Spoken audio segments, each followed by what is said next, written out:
कल हमने गुर्जर प्रतिहार वंश के कुछ महत्वपूर्ण जो second grade, third grade, CET में आए हुए एग्जाम के प्रश्न किए थे। आज फिर से हमारा जो गुर्जर प्रतिहार वंश है वहाँ से स्टार्ट करेंगे। ये 2022 में आया था और ये भी कांस्टेबल 2022 में आया था। ये कॉलेज व्याख्या था 2016 में आया था। आपको कहा था कल की चौहान वंश को स्टार्ट करेंगे। तो गुर्जर प्रतिहार के कुछ महत्वपूर्ण प्रश्न रह चुके हैं जो सेकंड ग्रेड, थर्ड ग्रेड और कहाँ कहाँ तक आए हुए हैं उसको करेंगे। उसके बाद चौहान वंश के भी पूर्व एग्जाम के प्रश्न जो जो एग्जाम में आ चुके हैं। ये प्रश्न स्टार्ट करते हैं। निम्नलिखित में से कौन सी कृति प्रसिद्ध कवि, नाट्यकार और लेखक राजशेखर की नहीं है? राजशेखर की जो पुस्तकें हैं ना वो कई बार एग्जाम में हर एक रीट में आ चुकी हैं, सेकंड ग्रेड में आ चुकी हैं, कांस्टेबल में तो आती हैं। तो प्रभावक है ना चरित्र ये नहीं है। बाकी कपूर मंजरी है, काव्य मीमांसा है, बाल रामायण है। ये चंद्रशेखर का मैंने पूरा वीडियो वहाँ जो पढ़ाया था, बताया था आपको। निम्नलिखित में से कौन सा ही प्रतिहार सम्राट महेंद्र पाल प्रथम का गुरु था? तो ये भी 2022 में आया था। तो कौन थे किसके गुरु? महेंद्र पाल का जो प्रथम गुरु था ना वो कौन था? तो उसके गुरु थे राजशेखर। और उसके बाद प्रतिहार शासक महेंद्र पाल प्रथम और महिपाल का दरबारी कवि था। प्रतिहार शासक महेंद्र पाल प्रथम एवं महिपाल का दरबारी कवि कौन था? तो ये भी राजशेखर ही था। ये कॉलेज व्याख्या था 2016 में आया था। उसके बाद है कौन सा शासक गौड़ यानी कि बंगाल में भोज प्रथम का समकालीन था जिसको हराया भी था? नेक्स्ट एग्जाम में जो प्रश्न आया था ये सेकंड ग्रेड संस्कृत विभाग में आया हुआ प्रश्न है। तो वो कौन था? देवपाल को हराया था इसको।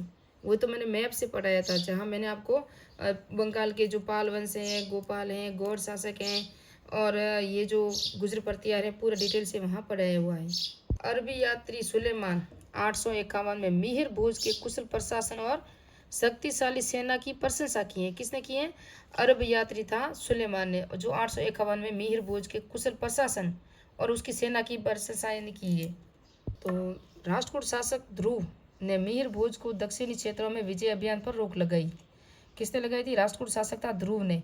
परंतु बाद में भोज ने राष्ट्रकूट शासक कृष्ण तृतीय को पराजित कर मालवा पर अधिकार कर लिया। तो मिहिर भोज को लेकर, लेकिन मिहिर भोज ने वापस उसी के शासक राष्ट्रकूट शासक कौन था? कृष्ण तृतीय को हराया था। ध्रुव ने तो उसको हरा दिया था, किसको? मिहिर भोज को। लेकिन मिहिर भोज ने वापस एक किसको हराया था? कृष्ण तृतीय को हराया था और मालवा पर अधिकार कर लिया। मिहिर भोज ने समकालीन कौन थे? पाल नरेश देवपाल से भी युद्ध किया तथा देवपाल के उत्तराधिकारी नारायण पाल को बुरी तरह से परास्त किया था। तो मिहिर भोज ने देखो जो देवपाल है ना पाल शासक, नारायण देवपाल के जो उत्तराधिकारी था यानी कि उसका पुत्र था, नारायण पाल को बुरी तरह से हराया था। ये भी मैंने आगे सब कुछ पढ़ाया हुआ तो है, लेकिन एमसीक्यू के रूप में आप वापस देख सकते हो। निम्नलिखित में से किस विदेशी यात्री ने गुर्जर प्रतिहार राजवंश की सैन्य शक्ति और समृद्धि का उल्लेख किया है? तो किसने किया है? ये किया है सुलेमान ने किया। देखो गुर्जर प्रतिहार की राजवंश सैन्य शक्ति और समृद्धि का उल्लेख किया था और ये आया था 2017 में सेकंड ग्रेड के। तो सुलेमान ने किया था। उस अरब यात्री का नाम बताइए जिसने मिहिर भोज के समय वृत्तांत प्रस्तुत किया। तो ये सुलेमान ही था, हमने अभी पढ़ा है ना, ये सुलेमान था। और ये सेकंड ग्रेड 2023 में वापस वो कब आया है? अरबी यात्री जो सुलेमान था मिहिर भोज के समय में आया था और उनकी सेना की भी और उसके प्रशासन की भी प्रशंसा की थी। निम्नलिखित में से कौन सा शासक गुर्जर प्रतिहार राजवंश से संबंधित नहीं है? तो गुर्जर प्रतिहार राजवंश है ना, शासकों की क्रमावली है ना बताइए। और ये RS 2018 में आया था। देखो इन्होंने नागभट्ट द्वितीय कहा, महेंद्र पाल प्रथम है, देवपाल नहीं है ना। देवपाल कहाँ से होगा? सॉरी, इसके अंदर देवपाल एक और हाँ शायद किसके अंदर था? गुर्जर प्रतिहार में। जबकि एक देवपाल वो वहाँ था जो गौड़ वंश के शासक था। और एक है भरत भट्ट फर्स्ट। क्रम हम देखते हैं। गुर्जर प्रतिहार वंश के शासक है ना नागभट्ट प्रथम था, 730 से 760 यानी कि 30 साल तक शासन किया। उसके बाद 795 से नागभट्ट द्वितीय। उसके बाद महेंद्र पाल फर्स्ट जो 885 से 900 तक यानी कि 15 साल तक 910 सॉरी 25 साल तक शासन किया इन्होंने। उसके बाद है भोज द्वितीय 910 से 913 यानी कि 3 साल ही शासन किया था भोज द्वितीय ने। उसके बाद आया था महिपाल प्रथम 914 से 943 तक। फिर है महेंद्र पाल द्वितीय 945 से 948, इसने भी 2-3 साल ही शासन किया महेंद्र पाल द्वितीय ने। फिर आया देवपाल, 1 साल ही शासन किया था इसने देवपाल ने। तो देवपाल को याद रखना, ये पाल वंश के गौड़ शासन में वहाँ भी देवपाल है और यहाँ भी है, दोनों तरफ देवपाल है, इसलिए इससे कन्फ्यूजन मत होना। और मैं भी कन्फ्यूजन हो गई तो आप भी हो सकते हो, इसलिए कन्फ्यूजन। त्रिलोचन पाल है ना 1019 से 1027 तक थे।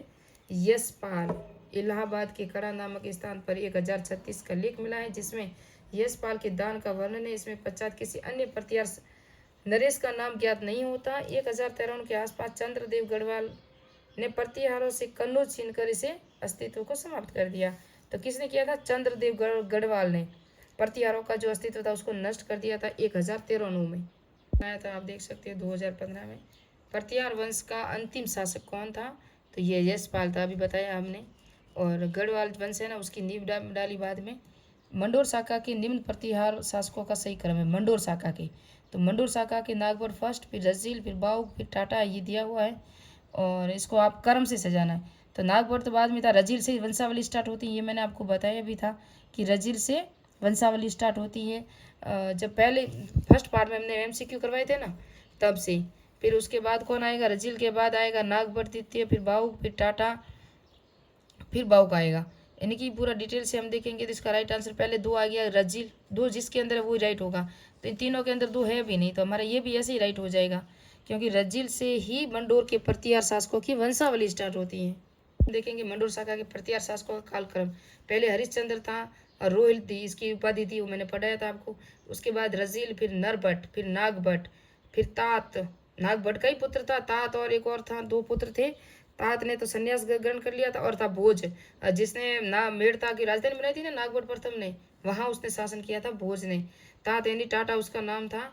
फिर भोज आया जिसने मंडोर पे ही नहीं, मेड़ता है ना नागौर, पहली बार राजधानी थी गुर्जर प्रतिहार की, वो थी मंडोर, जो सबसे प्राचीन शाखा है। उसके बाद राजधानी बनी थी मेड़ता, जिसे बनाया था नागवर फर्स्ट ने। उसके बाद बनेगी वो थी जालोर की भीनमाल। उसके बाद वो कन्नौज अवंती के साथ राजधानी बनाते जाएंगे, आगे बढ़ते जाएंगे शासक, वो मैंने पढ़ाया था आपको।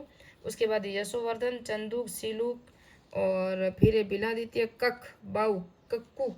कक पहले आएगा, बाउक बाद में आएगा, याद रखना। फिर कक्कुक अलग है, कक अलग है, कक्कुक अलग है।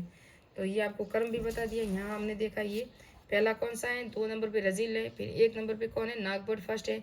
उसके बाद है 4 नंबर जो टाटा है, यानी कि जिसे तात कहते हैं। तात के बाद आएगा बाउक, लास्ट में है बाउक, है ना, क्योंकि ये बाउक है। देखो पहले तात है, यानी कि ये नागभट्ट प्रथम के पुत्र थे ना दोनों, तात और भोज, ये दोनों इसी के पुत्र थे।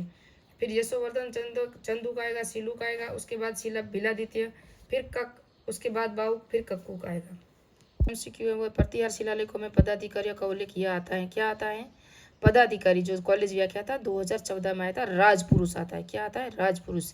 इनके पदाधिकारी होते थे ना, उनका उल्लेख मिलता है प्रतिहार शिलालेखों में। गुर्जर प्रतिहार शासक मंथन देव कहाँ का शासन करता था? ये पीटीआई सेकंड ग्रेड 2023 में आया हुआ है। तो मंथन देव है ना, वो राजौरगढ़ का शासक था। कहाँ था? राजौरगढ़ का। तो रायपुर, राजौरगढ़ पर प्रतिहार गोत्र का गुर्जर महाराजा धीराज सावट का पुत्र महाराजा धीराज परमेश्वर मंथन देव राज्य करता था, है ना। रायपुर जो छत्तीसगढ़ की राजधानी है वर्तमान में, राजौरगढ़ में। कन्नौज पर अधिकार करना हेतु चले त्रिपेक्षित संघ में राजपूताना ने किस वंश के शासकों ने भाग लिया था? सेकंड ग्रेड 2018 में आया था। कन्नौज पर अधिकार हेतु चले त्रिपेक्षित संघ में राजपूताना के किस वंश ने जो किया था? वो तो हम पता ही है, गुर्जर प्रतिहार वंश है। कौन है? गुर्जर प्रतिहार वंश। ग्रेड 2019 में गुर्जर प्रतिहारों की राजधानी कौन सी थी? तो एक थी पीलो मोलो, जिसे भीनमाल कहते हैं ना, ये भी राजधानी थी इनकी। जबकि इनमें से तो एक भी नहीं थी, क्योंकि मंडोर है ना, मंडोर थी जोधपुर की पहली राजधानी थी गुर्जर प्रतिहारों की। दूसरी थी मेड़ता, तीसरी थी पीलो मोलो जो भीनमाल में, जालोर में। और ये चीनी यात्री हंसांग ने भारत की यात्रा विवरण अपने ग्रंथ सीयुकी में किया है, जिसमें गुर्जर राज्य के कुचिलो यानी कि गुर्जर कहा है, कुचिलो कहा है गुर्जरों को। इसकी राजधानी भीनमाल, नाम पीलो मोलो लिखा है। भीनमाल का प्राचीन नाम श्रीमाल था। ये किसने कहा है? हेनसोंग ने। ऑल रीड का फेवरेट पर्सन है। जोधपुर के निकट ओसिया के मंदिरों का निर्माण करवाया था, सेकंड ग्रेड 2011 में आया था। ये किया था प्रतिहारों द्वारा करवाया था। ओसिया के महावीर स्वामी को समर्पित जैन मंदिर का निर्माण किस राजा के काल में हुआ था? यह था वत्सराज प्रतिहार के शासन काल में हुआ था। ओसिया के महावीर मंदिर जो हुआ था, प्रतिहार शासक ओसिया के महावीर स्वामी को समर्पित जैन मंदिर का निर्माण वत्सराज प्रतिहार ने करवाया था। प्रतिहार शासक के शासन काल में जैन ग्रंथ हरिवंश पुराण और कोलेमाला की रचना हुई थी। तो ये वत्सराज के समय में हुई थी। सीटी 2023 में आया था। किसके समय में हुई थी? वत्सराज के समय में हुई थी। प्रतिहार शासन के जैन ग्रंथ हरिवंश पुराण और कोलेमाला की है। उसके बाद चौहान वंश पढ़ेंगे नेक्स्ट पार्ट में। वह गुर्जर प्रतिहार शासक जिसने रणहस्तिन के विरुद्ध धारण किया था। रणहस्तिन किसको कहा गया? ये फर्स्ट ग्रेड संस्कृत 2022 में आया था। तो ये वत्सराज था, जिसको रणहस्तिन कहा गया है। कौन था? वत्सराज। और वत्सराज के जो मैंने अभी बताया कोलेमाला और हरिवंश पुराण है ना, वो भी वत्सराज के समय में ही क्या हुआ था, ग्रंथ लिखे गए थे, इनकी रचना हुई थी। ओसिया के महावीर स्वामी को समृद्ध जैन मंदिर का निर्माण भी वत्सराज प्रतिहार शासक है ना, उसी के समय में हुआ था। तो ये सब था, मिलते हैं नेक्स्ट पार्ट में। मेरे चैनल को सब्सक्राइब कीजिए, लाइक कीजिए, कमेंट कीजिए। नेक्स्ट पार्ट में हम करेंगे चौहानों के प्रश्न जो पूरे एग्जाम में आ चुके हैं। ओल्ड पेपर हल कर रहे हैं, जो टॉपिक है हमारे सेकंड ग्रेड में है, फर्स्ट ग्रेड में है, रीट में है, कॉन्स्टेबल में है, जो भी एग्जाम है, पटवार में, वीडियो में, तो उन सबको करेंगे, क्योंकि राजस्थान का इतिहास हर एक टॉपिक में आता है, तो उसके MCQ कर रहे हैं। मिलते हैं नेक्स्ट पार्ट में।